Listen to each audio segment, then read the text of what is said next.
Good morning, students.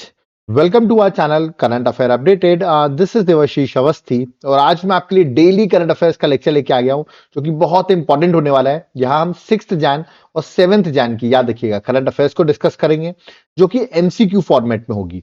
और मेरा मानना है आज के क्वेश्चन थोड़े ज्यादा इंपॉर्टेंट है, एंड तक जरूर देखिएगा। कुछ क्वेश्चन आपके डायरेक्टली एग्जाम में आ सकते हैं। ओके, इसलिए एंड तक इस लेक्चर को देखना बहुत जरूरी है। ओके, तो चलिए स्टार्ट करते हो, देखते हैं आज डेली करंट अफेयर्स में क्या क्या चीजें इंपॉर्टेंट है।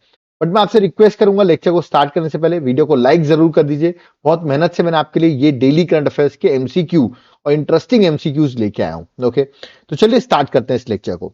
देखिए, स्टार्ट करने से पहले मैं आपको बता दूं, आपको पता होगा ईयर 2024 कंप्लीट हो गया है। तो जनवरी 2024 से लेकर दिसंबर 2024 तक की पूरी 12 मंथ की करंट अफेयर्स की बुकलेट मैंने लॉन्च की है। यहां आप देख रहे होंगे टॉपिक वाइज ये बुकलेट है। तो आपके अगर एग्जाम है जनवरी में, फेब में, मार्च में, ओके, यहां तक कि अप्रैल में भी, ठीक है, तो ये आपके लिए बहुत हेल्पफुल हो जाएगी बुकलेट, क्योंकि पिछला पूरा 1 साल का करंट अफेयर्स आपको बहुत इजीली मिल जाएगा। कैसे मिलेगा?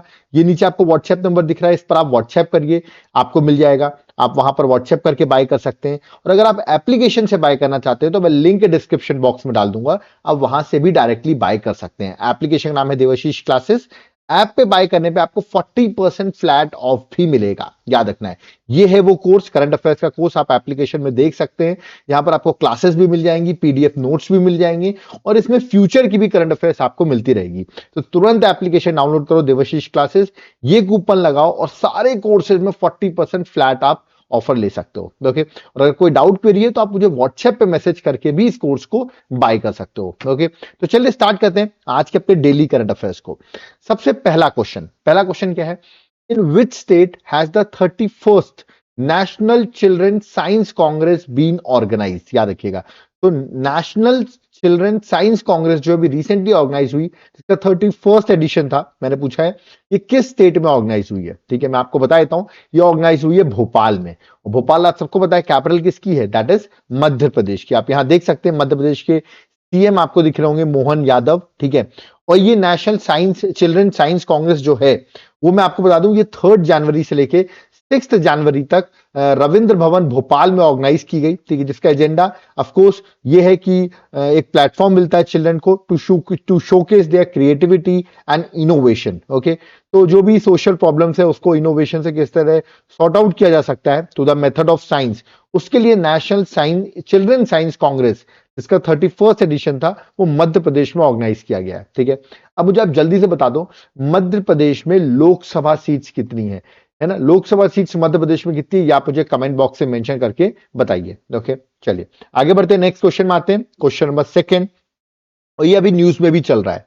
विच country has seen a significant increase in human metapneumovirus? याद रखिए, शॉर्ट फॉर्म है इसका HMPV केसेस। याद रखिए, जो अभी ये न्यूज में भी चल रहे हैं, जनवरी 2025 में इसका भी इंक्रीज हो रहा है। अब देखिए, कोविड की तरह है कि नहीं है, डरने की बात है कि नहीं है, तो मैं आपको कहूंगा लेट्स वेट एंड वॉच। क्योंकि देखो, कोविड के टाइम पर भी ऐसे ही बोला गया था कि केसेस इंक्रीज नहीं होंगे और फिर देखा गया बहुत से केसेस आने लगे। ठीक है, तो एक्चुअली ये सिग्निफिकेंट जो इंक्रीज हुआ है, आप सोच सकते हैं कहां से हुआ होगा। Yes, the correct answer is China. But क्या ये इंडिया में आ गया? बिल्कुल, इंडिया में भी इसके 3 केसेस अभी तक आ चुके हैं और भी केसेस आ रहे हैं, तो उसमें हमें सेफ्टी रखने की जरूरत है। ठीक है, अभी इंडिया ने कोई डायरेक्शन तो इश्यू नहीं किए हैं इसको लेके, बट स्टिल मैं आपको कहूंगा थोड़ा आप जिस तरह कोविड में हम सेफ्टी रखते थे वैसे रखने की अभी जरूरत है। ओके, तो इसका करेक्ट आंसर चाइना है, क्योंकि चाइना में ही ये HMPV केसेस जो हैं वो इंक्रीज हो रहे हैं। ठीक है, तो ये आपको याद रखना, एग्जाम पर्सपेक्टिव से इंपॉर्टेंट है। चलिए नेक्स्ट क्वेश्चन में आते हैं, question number third, again a very important question. Who has been appointed as Director General of Directorate General of Civil Aviation, that is DGCA short form में कहते हैं। इसके डायरेक्टर जनरल अपॉइंट हुए, ये उनकी इमेज है। ठीक है, आपको बताना है किनको अपॉइंट किया गया था डायरेक्टर जनरल। अपॉइंटमेंट में क्वेश्चंस आपको देखते हैं कॉमन हो जाता है एग्जाम में। ठीक है, तो मैंने आपसे पूछा है किसको अपॉइंट किया गया है, ऑप्शंस आपके सामने दिए गए हैं। ठीक है, इनका नाम है फैज अहमद किडवई। याद रखिए, Faiz Ahmed Kidwai correct answer, that is option number D. ठीक है, ये आईएएस ऑफिसर रह चुके हैं, आईएएस ऑफिसर हैं, 1996 बैच के आईएएस ऑफिसर हैं, मध्य प्रदेश कैडर के, जिनको डायरेक्टर जनरल अपॉइंट किया गया है directorate general of civil aviation का। ठीक है, विक्रम देव दत्त को इन्होंने एक्सीड किया है, तो ये भी एग्जाम के लिए आपके लिए इंपॉर्टेंट होगा। चलिए नेक्स्ट क्वेश्चन में आते हैं, क्वेश्चन नंबर फोर्थ में। विच बैंक लॉन्च्ड हर घर लखपति, है ना, RD and pattern FD scheme, ठीक है। आरडी मतलब रिकरिंग डिपॉजिट और एफडी मतलब फिक्स डिपॉजिट, ठीक है। तो हर घर लखपति recurring deposit scheme and pattern fix deposit scheme अभी किस बैंक ने लॉन्च किया है? और ये बड़ी अच्छी स्कीम्स है, बैंकिंग के लिए तो बड़ा इंपॉर्टेंट क्वेश्चन हो जाता है ये। इसको लॉन्च किया है स्टेट बैंक ऑफ इंडिया ने, याद रखिएगा किसने लॉन्च किया है? स्टेट बैंक ऑफ इंडिया ने। आप मुझे कमेंट बॉक्स में बताइए एट प्रेजेंट एसबीआई के चेयरमैन कौन है? Who is the chairman of SBI? ये आप मुझे कमेंट बॉक्स में मेंशन करके बताइए, ठीक है। सो एसबीआई ने इसको अभी रिसेंटली लॉन्च किया हुआ है, ओके। चलिए आगे बढ़ते हैं, नेक्स्ट क्वेश्चन में आते हैं। Question number 5, a very interesting question. When did DRDO, that is the Defense Research and Development Organization, celebrates its 67th foundation day? अभी 67th फाउंडेशन डे सेलिब्रेट किया गया। देखिए आपको पता होगा डीआरडीओ 1958 में स्टैब्लिश हुआ था। तो अभी हमारे जो राजनाथ सिंह जी हैं वो डीआरडीओ में उन्होंने विजिट भी किया इस 67th फाउंडेशन डे में। तो कब सेलिब्रेट किया गया 67th फाउंडेशन डे? का करेक्ट आंसर 1 जनवरी, ओके। सो बी जो है करेक्ट आंसर है 1 जनवरी को, याद रखिएगा 67th फाउंडेशन डे सेलिब्रेट किया गया डीआरडीओ का। और मैंने अभी आपको बताया 1958 में डीआरडीओ स्टैब्लिश हुआ था और अब इसको हो गए 67 ईयर्स, ओके। आप मुझे कमेंट बॉक्स में बताइए डीआरडीओ के हेड कौन है? Who is the head of DRDO? मैंने बहुत बार पढ़ाया हुआ है, चलिए देखते हैं कौन कौन सही आंसर देता है कि DRDO defence research development organisation के हेड कौन है, ठीक है। और दूसरा आप मुझे इसका हेडक्वार्टर भी बताइए, मतलब चीफ कौन है डीआरडीओ के, मतलब हेड जिसको हम कह रहे हैं, और इसका हेडक्वार्टर कहां पर है, ये दोनों आप मुझे कमेंट बॉक्स में मेंशन करके बताएंगे, ठीक है। चलिए नेक्स्ट क्वेश्चन में आते हैं। Again a very important question regarding appointment. Question क्या है? Who has been appointed as chairman and managing director of Food Corporation of India? FCI आपने सुना होगा, फूड कॉर्पोरेशन ऑफ इंडिया, ठीक है, जिसका हेडक्वार्टर बता दूं एट प्रेजेंट न्यू दिल्ली में है, ठीक है। तो इसका मैंने पूछा आपसे चेयरमैन कौन अपॉइंट हुए हैं, ये उनकी इमेज है जो अभी नए चेयरमैन बने हैं। ऑप्शंस आपके सामने दिए गए हैं। तो करेक्ट आंसर है option number C, Ashutosh Agnihotri. तो सी जो है करेक्ट आंसर है, याद रखिएगा, है ना। करेंटली ये एडिशनल सेक्रेटरी थे होम मिनिस्ट्री में, इनको अपॉइंट किया गया है फूड कॉर्पोरेशन ऑफ इंडिया के चेयरमैन, ओके। और एफसीआई आप सबको पता होगा एक स्टैट्यूटरी बॉडी है, मतलब एक्ट ऑफ पार्लियामेंट के थ्रू बनाई गई है ना। और किस मिनिस्ट्री के अंदर आती है? Ministry of consumer affair, food and public distribution के अंदर आती है। और फूड कॉर्पोरेशन एक्ट 1964 के थ्रू इस बॉडी को स्टैब्लिश किया गया था इस एक्ट के अंदर, मतलब ये एक स्टैट्यूटरी बॉडी है, ठीक है। अब आप मुझे कमेंट बॉक्स में बताइए कि ministry of consumer affair, food and public distribution जो है, ठीक है, उसकी मिनिस्ट्री मतलब किस, ये जो मिनिस्ट्री है, ठीक है, फूड कॉर्पोरेशन ऑफ इंडिया, मैंने अभी आपको बताया, ठीक है। आपको मुझे बताना है, देखिए कि जो अभी एट प्रेजेंट मिनिस्टर कौन है, who is the minister of ministry of consumer affair and food and public distribution? इसके आपको मिनिस्टर मुझे कमेंट बॉक्स में मेंशन करके बताना है, ठीक है। और आपको मैं एक और होमवर्क दे रहा हूं, ठीक है। होमवर्क ये है कि आपको सर्च करना है कि एट प्रेजेंट क्या अभी भी फूड कॉर्पोरेशन ऑफ इंडिया किस मिनिस्ट्री के अंदर आती है एट प्रेजेंट। हो सकता है कभी कभी ऐसा होता है ना, जैसे मिनिस्ट्री इस मिनिस्ट्री के अंदर पहले आती हो बट अब चेंज हो गई हो, तो ये आप मुझे कमेंट बॉक्स से मेंशन करके बताएंगे कि at present food Corporation of India किस मिनिस्ट्री के अंदर आती है, ठीक है। जैसे कि आप ऑप्शन देख सकते हैं, सर हेल्थ मिनिस्ट्री के अंदर आती है, ठीक है। कुछ लोग बोल सकते हैं नहीं sir ministry of consumer affair and public food and public distribution के अंदर ही आती है। तो ये आप मुझे कमेंट बॉक्स से मेंशन करके बताएंगे, ओके। तो ये मैं आपको होमवर्क इसलिए देखता हूं क्योंकि आप लोग भी थोड़ा बहुत फाइंड आउट करें, सर्च करें, जिससे आपकी नॉलेज और बढ़ेगी, ओके। चलिए नेक्स्ट क्वेश्चन में आते हैं। Question number 7, which IIT has developed a bacteria to tackle soil pollution and boost agriculture? मतलब सॉइल पोल्यूशन को टैकल करना और एग्रीकल्चर को बूस्ट करने के लिए किस आईआईटी ने एक बैक्टीरिया डेवलप किया है? ऑप्शंस आपके सामने हैं, याद रखिए इसको डेवलप किया है आईआईटी बॉम्बे ने। तो बी जो है करेक्ट आंसर है, आईआईटी बॉम्बे ने टू टैकल सॉइल पोल्यूशन और एग्रीकल्चर को बूस्ट करने के लिए, याद रखिएगा ये bacteria have been developed by IIT Bombay, okay. Again IIT से क्वेश्चन आते हैं इसलिए आपको याद रखना है, ठीक है। चलिए next question, question number 8, which union minister has launch सशक्त बेटी एंड ई दृष्टि प्रोजेक्ट? याद रखिएगा सशक्त बेटी और ई दृष्टि प्रोजेक्ट जो है, ठीक है, मैंने आपसे पूछा है कि किस यूनियन मिनिस्टर ने इस प्रोजेक्ट को लॉन्च किया, सशक्त बेटी और ई दृष्टि प्रोजेक्ट को? ऑप्शंस आपके सामने दिए गए हैं, ठीक है। और ये दोनों ही क्या है ये मैं आपको बताऊंगा। इसका करेक्ट आंसर हमारे एजुकेशन मिनिस्टर धर्मेंद्र प्रधान। तो बी जो है करेक्ट आंसर, धर्मेंद्र प्रधान ने इनको लॉन्च किया है, ठीक है। देखिए इस स्कीम के अंदर क्या हुआ, under these two projects laptops और टैबलेट्स जो हैं वो डिस्ट्रीब्यूट किए जाएंगे किनको? Orphan children, single parent womens, visually impaired students, उनको याद रखिएगा लैपटॉप्स और टैबलेट जो हैं वो प्रोवाइड किए जा रहे हैं अंदर सशक्त बेटी और ई दृष्टि प्रोजेक्ट के अंदर, और हमारे एजुकेशन मिनिस्टर धर्मेंद्र प्रधान ने इसको लॉन्च किया हुआ है। ओके, चलिए next question, question number 9, by what name the central government has launched the revised portal of e-auction of properties? याद रखिएगा, तो ई ऑक्शन होती हैं, आपको पता होगा बहुत सारी प्रॉपर्टीज जो होती हैं पब्लिक सेक्टर अंडरटेकिंग के अंदर होती हैं, उनको ऑक्शन किया जाता है, तो उसके लिए सेंट्रल गवर्नमेंट ने एक रिवाइज पोर्टल लॉन्च किया है। उसका नाम क्या है? ई ऑक्शन ऑफ प्रॉपर्टीज के लिए, तो उसका नाम है देख सकते हैं, that is bank net portal. याद रखिएगा, तो ए जो है वो करेक्ट आंसर है, बैंक नेट पोर्टल।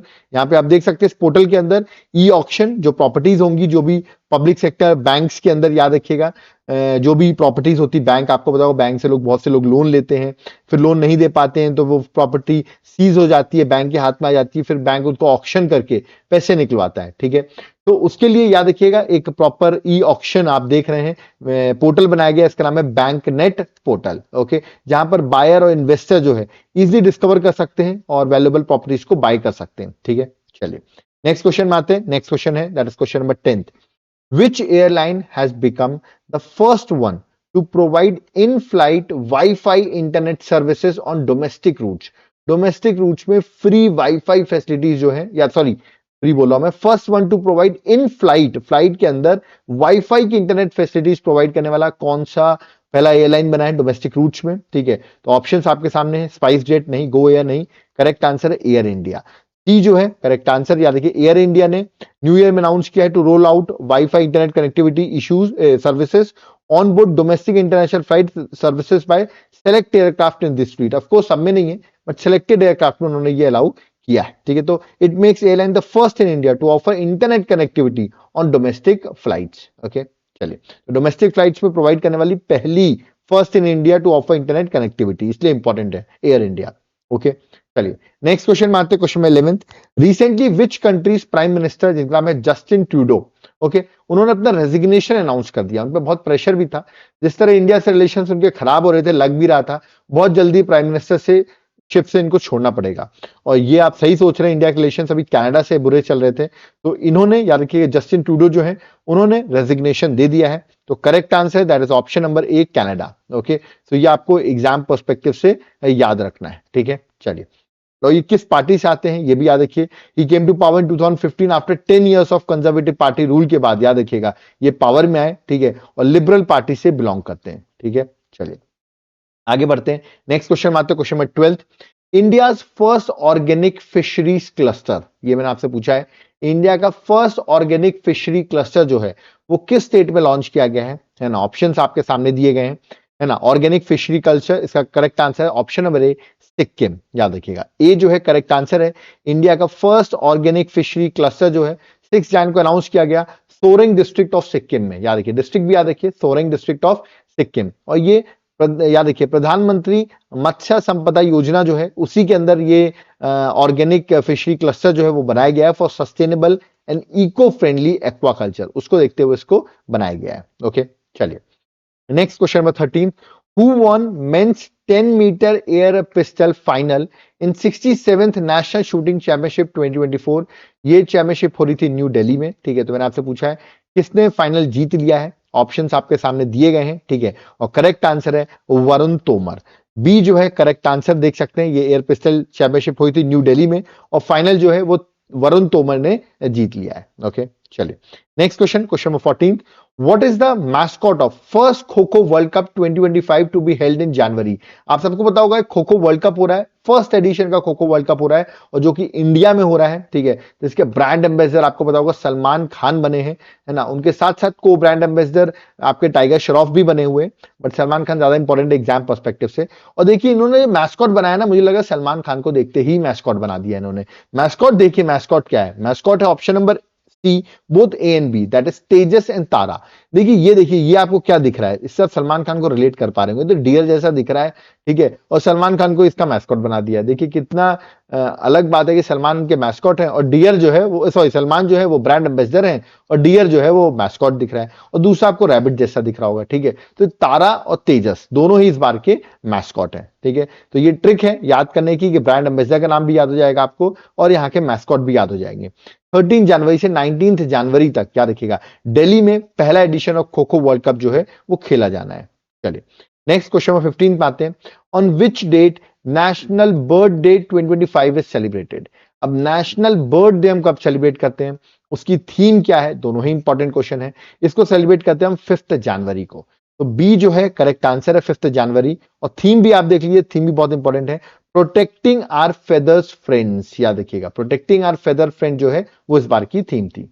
चलिए next question, question number 18, this is very very very important question. Question क्या है, 18th Pravasi Bharatiya Divas convention 2025 is set to be inaugurated by PM Modi in which state.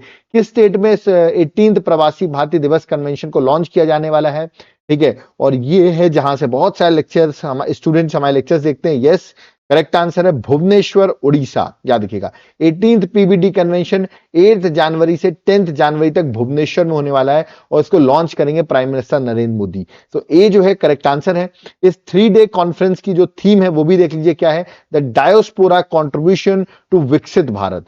इससे क्वेश्चन आपको एग्जाम में done मानिए देखा जाएगा, क्योंकि आप सबको पता है 9 जनवरी को है ना, महात्मा गांधी 9 जनवरी 1915 को महात्मा गांधी बाहर से आए थे, इसलिए हम 9 जनवरी को एनआरआई डे या प्रवासी भारतीय दिवस भी सेलिब्रेट करते हैं। तो 8 जनवरी से 10 जनवरी तक ये कन्वेंशन जो है वो हेल्ड होने वाला है भुवनेश्वर उड़ीसा में, ठीक है। अब जल्दी से आप मुझे बता दीजिए उड़ीसा के सीएम का नाम क्या है। अभी एट प्रेजेंट बीजेपी की गवर्नमेंट है, ठीक है, बीजेपी पावर में आई है, तो सीएम का नाम आप मुझे कमेंट बॉक्स में बताइए। ओके चलिए next question, question number 17, according to a report released in January 2025 what is India's position in world in the export of, याद रखिएगा एक सेकंड की बैटरी थोड़ी लो हो गई है, ठीक है। तो यहां पर मैंने आपसे क्वेश्चन पूछा है कि इंडिया की जो रिपोर्ट रिलीज हुई है जनवरी 2025 में, ठीक है, तो मैं थोड़ा सा इसको वो कर देता हूं, दैट इज चार्ज लगा देता हूँ, ठीक है, क्योंकि बैटरी थोड़ी सी लो हो गई है, ठीक है। फिर हम इसको वापस स्टार्ट करते हैं, तो आप 1 मिनट का आपको वेट करना पड़ेगा, फिर हम इस लेक्चर को स्टार्ट करेंगे।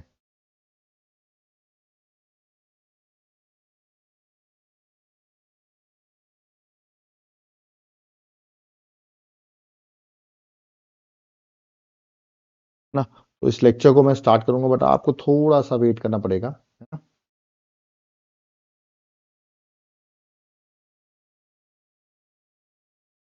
है ना, चलिए स्टार्ट करते हैं वापस, ठीक है। तो मैं यहाँ पे पूछा था क्वेश्चन नंबर 17, आप क्वेश्चन देखिए, क्वेश्चन में क्या पूछा गया है, according to a report release in January 2025 what is India's position in the world in the export of textile and apparel in 2023, ठीक है।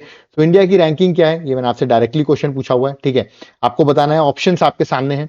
इसका करेक्ट आंसर रैंक 1 पे कौन है वही बताऊंगा। देखिए ये इंडेक्स जो है अभी रिसेंटली रैंकिंग पब्लिश हुई है, ठीक है। इसका correct answer that is option number A, 6th ranking है, ठीक है। तो इंडिया की रैंकिंग देख सकते हैं, भारत 2023 में दुनिया का 6वां सबसे बड़ा कपड़ा का, याद रखिएगा, ठीक है, एक्सपोर्ट का मतलब फूड जो आपका एक्सपोर्ट ऑफ टेक्सटाइल और अपैरल का सबसे वर्ल्ड में 6th रैंक पर आता है, ठीक है। रैंक 1 पर कौन है एक्सपोर्टिंग में, वो है चाइना। ऑफ कोर्स चाइना जो होगा वो रैंक 1 पे ही होगा, सेकंड पे यूरोपियन यूनियन का नाम लिखा है, थर्ड पे बांग्लादेश है, बट रैंक इंडिया की रैंक याद रखनी है आपको, that is 6th rank. Okay चलिए आगे बढ़ते हैं, नेक्स्ट क्वेश्चन में आते हैं, दैट इज क्वेश्चन नंबर 18, ठीक है। फ्रेंच इंडियन संस्कृत स्कॉलर है, ये बड़ा इंपॉर्टेंट क्वेश्चन है, डॉक्टर पेरे सैवलिन फिरोजत, ओके। रिसेंटली इनकी डेथ हो जाती है, ठीक है। इनको पद्मश्री किस ईयर में दिया गया, ये क्वेश्चन मैं आपसे इसलिए भी पूछ रहा हूं क्योंकि याद रखिएगा इनको पद्मश्री दिया गया, अभी रिसेंटली पद्मश्री दिया गया और प्राइम मिनिस्टर ने कंडोलेंस भी दिया है इनकी डेथ पर। इनकी इमेज मैं आपको दिखा देता हूं, ठीक है। फ्रेंच इंडियन संस्कृत स्कॉलर है, ठीक है। 2024 में, रिसेंटली 2024 में इनको पद्मश्री मिला और इनकी अभी डेथ हो गई है ना, एट द एज ऑफ 89। बड़ा इंपॉर्टेंट है पर्सन है ये, एग्जाम पर्सपेक्टिव से क्वेश्चन पूछा जा सकता है इस पर्सनैलिटी से रिलेटेड, ठीक है। चलिए next question, question number 19, according to India's meteorological department which year has become the hottest year in the country since 1901। 1901 के बाद hottest year according to Indian meteorological department कौन सा बन गया है? ऑप्शंस आपके सामने दिए गए हैं, ठीक है। इसका करेक्ट आंसर आपको बताना है। इंडिया का मेट्रोलॉजिकल डिपार्टमेंट के अकॉर्डिंग सबसे हॉटेस्ट ईयर कौन सा था? तो अभी जो ईयर निकला 2024, याद रखिएगा, that is the hottest year, ठीक है। यहां पर आप देख सकते हैं, है ना। तो करेक्ट आंसर ऑप्शन बी है, दैट इज 2024। ओके, चलिए, है ना। यहाँ पर आप देख सकते हैं एवरेज टेम्परेचर भी यहाँ पर मेंशन है, बट आपको सिर्फ याद रखना है किस ईयर में, ये कौन सा ईयर जो है वो हॉटेस्ट ईयर हुआ है। Next question number 28, under which zone, ठीक है। यहां पर देखिए क्वेश्चन नंबर 19 था, हाँ 28 question, under which zone will the union railway ministry establish it's 69th railway division in Jammu. बता दूं एट प्रेजेंट जो हमारे थे वो 17th, याद रखिए जोन्स थे, ठीक है, याद रखिएगा 17 जोन्स थे, ओके, और 68 रेलवे डिवीजन थे, ठीक है। अब अभी रिसेंटली एक और रेलवे डिवीजन ऐड हो गया और 69 रेलवे डिवीजन हो गए, ठीक है। तो मैंने आपसे पूछा जो 69 रेलवे डिवीजन बना है जम्मू में, ठीक है, वो किस जोन के अंदर आता है? क्योंकि 17 रेलवे जोन्स हैं, ठीक है, वही बहुत इंपॉर्टेंट है। ऑप्शंस आपके सामने दिए गए हैं, है ना, कि क्या करेक्ट आंसर हो सकता है। देखिए, नॉर्थ ईस्टर्न जोन है, जम्मू में नॉर्थ ईस्टर्न कैसे होगा? सदर्न भी नहीं हो सकता, ईस्टर्न भी नहीं हो सकता। Yes, the correct answer option number C, that is northern railway zone. मैंने अभी आपको बताया, अब एट प्रेजेंट हो गए 16 17 जोन और 69 डिवीजन एट प्रेजेंट, याद रखिएगा, क्योंकि 68 डिवीजन थे, बट अब ये नया डिवीजन बन गया है, तो ये आपको याद रखना है, ठीक है। तो ये थे आज के क्वेश्चंस जो आपने देखे होंगे, एग्जाम पर्सपेक्टिव से बड़े इंपॉर्टेंट थे। यहाँ मैंने सारे क्वेश्चंस कवर कर दिए हैं। याद रखिएगा, आपको मेरी 12 मंथ की बुकलेट अगर लेनी है, एग्जाम है आपका, यहाँ पर आप चाहते हो सारी पुरानी जनवरी से दिसंबर तक की सारी करंट अफेयर हम जल्दी से पढ़ लें, करीबन 150 पेजेस की बुकलेट है। कैसे मिल सकती है आपको? या तो आप व्हाट्सएप पे मैसेज करिए, या तो आप एप्लीकेशन देवाशीष क्लासेस यहां से बाय कर सकते हैं। मैं आपको इसका सैंपल भी दिखाता हूं, देखिए किस तरह पॉइंट फ्रेम में इसको बनाया गया है, और एग्जाम में आपको बहुत हेल्पफुल ये रोल प्ले करेगी, ठीक है। इजी आप गो थ्रू कर सकते हो और एग्जाम को क्रैक कर सकते हैं। बस व्हाट्सएप करिए या तो आप एप्लीकेशन से बाय कर सकते हो, ठीक है। और इसके साथ साथ आपको एमसीक्यू प्रैक्टिस करने के लिए भी बुकलेट की जरूरत पड़ेगी, जहां आप एमसीक्यू प्रैक्टिस कर सकते हैं। तो बिल्कुल ये लीजिए, आपको एमसीक्यू प्रैक्टिस बुकलेट भी मैं आपको दूंगा। यहाँ पर देखिए सारे एमसीक्यूज दिए हुए हैं, डायग्राम्स हैं, एक्सप्लेनेशन है, और करीबन 2500 एमसीक्यू है जनवरी से दिसंबर तक के। इन एमसीक्यू को आप पढ़ के चले जाइएगा, आपका एग्जाम इजीली क्लियर हो जाएगा, ठीक है। और इसके साथ साथ आपको अदर बेनिफिट्स भी मिलेंगे हमारे, जैसे डेली करंट अफेयर्स हो गया, वीकली करंट अफेयर्स हो गया, टॉपिक वाइज आप हमारे करंट अफेयर्स देखते हैं, ठीक है। हमारी स्टैटिक जीके की सीरीज चल रही है, वो आप देख रहे हो, ठीक है। सब्जेक्ट वाइज करंट अफेयर्स है, मंथली करंट अफेयर्स है, ये सब चीजें कहाँ मिलेगी आप सोच रहे हैं? ये सब कुछ आपको मिल जाएगा, आपको व्हाट्सएप पे मैसेज करना है, और फ्यूचर की भी करंट अफेयर्स आपको मिलती रहेगी। या तो आप एप्लीकेशन से बाय करिए, देखिए एप्लीकेशन डाउनलोड करोगे ना देवाशीष क्लासेस, तो वहां पर ये कोर्स देख लेना आप, करंट अफेयर्स का कोर्स, सब कुछ एकदम सिंक्रोनाइज वे में यहाँ पर दिया हुआ है। आप डायरेक्टली भी बाय कर सकते हो, 40% फ्लैट ऑफ भी है यहाँ पर। कोड लगाइए न्यू क्रिसमस 40 ऑफ पाइए, और सारी चीजें आपको यहां पर भी अवेलेबल हो जाएगी। तो एप्लीकेशन से बाय करना चाहते हो तो एप्लीकेशन से बाय कर लो, व्हाट्सएप के थ्रू बाय करना चाहते हो तो व्हाट्सएप पे मैसेज करके भी आप बाय कर सकते हो, ठीक है। एप्लीकेशन में आपको अदर भी हमारे बहुत से फीचर्स मिलेंगे, हमारे नोट्स जैसे पॉलिटी, ज्योग्राफी, हिस्ट्री, ये सारे नोट्स भी आपको वहां पर एप्लीकेशन में मिलेंगे। तो एक बार एप्लीकेशन को डाउनलोड करो, सॉफ्ट कॉपी में आप नोट्स बाय कर सकते हो। अगर आपको हार्ड कॉपी में ऑर्डर करना है, घर ऑर्डर करना है, तो हार्ड कॉपी के फॉर्म में भी बाय हो जाएगा। ये मेरा कॉलिंग नंबर है और ये मेरा व्हाट्सएप नंबर है, आप व्हाट्सएप पे मैसेज कर सकते हो या तो आप कॉल भी कर सकते हो। याद रखिएगा, एप्लीकेशन में अदर कोर्सेज भी आपको बहुत इंपॉर्टेंट रोल प्ले करेंगे, ओके। यहाँ पर मेरा लेक्चर कंप्लीट होता है, बट मैं आपको बता दूं, अगर आप लोग जनरल स्टडीज के लिए चाह रहे हो मेरा कोई लेक्चर आपको मिले जहां पर मैंने सारे subjects, polity, geography, history, economics, सब कुछ पढ़ाया हो, ठीक है, तो आपको करना क्या है, मेरे एप्लीकेशन को डाउनलोड करना है, देवाशीष क्लासेस। वहां पर आपको जनरल स्टडीज का मेरा 40% ऑफ में कोर्स मिल जाएगा, और ये आपको एग्जाम के लिए बहुत बेनिफिशियल होगा, ओके। तो यहां पर आप इस कोर्स को जरूर बाय कर लीजिए, सारी क्लासेस आपको मेरी यहाँ पर अवेलेबल हो जाएंगी, ओके। अब यहाँ पर मुझे चलना होगा, आई होप आपको सब कुछ समझ में आया होगा। प्लीज वीडियो को लाइक जरूर किया करिए और वीडियो को शेयर जरूर करिए अपने फ्रेंड्स के साथ, जिससे मैं आपके लिए और ऐसे लेक्चर्स बना सकूं, ओके। कोई डाउट क्वेरी है कमेंट बॉक्स में आप कमेंट कर सकते हैं, हम आपके कमेंट्स का भी रिप्लाई करेंगे, ओके। अब यहाँ पर मुझे चलना होगा, सो थैंक यू एवरीवन। जय हिंद, जय भारत, जय जगन्नाथ।